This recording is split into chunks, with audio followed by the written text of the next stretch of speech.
Hello viewers. जिस line को हम लोग आज कवर करेंगे वो हमारी जीवन रेखा है। हम लोगों ने पिछले टॉपिक में कवर किया था, ये इस तरह की रेखा जो है यहाँ तक जाना जो है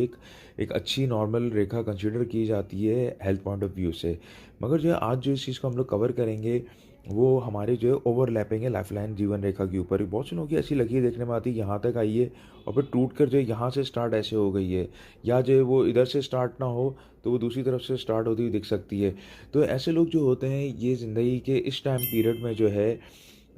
हो सकता है बीमार हो जाते हैं, और जो है मगर ये ओवरलैपिंग जो है ज़ाहिर करती है फ़ौरन ही साथ ही साथ रिकवर कर जाते हैं। ज़िंदगी में कोई झटका आता है कुछ इस तरह की, सेहत एकदम इनकी बीमार होते हैं, मगर साथ ही साथ ओवरलैपिंग शो करती है कि ये फ़ौरन रिकवर भी कर जाएंगे साथ ही साथ। यहाँ पर जो हमने एग्जाम्पल ली है, यहाँ पर ज़ाहिर हो रहा है कि ये तकरीबन लेट 40s में जो है, तकरीबन जो है लेट 40s के अंदर जो है ये बीमार हो सकते हैं और फिर वापस जो है ये रिकवर कर जाएंगे ओवरलैपिंग की क्लियर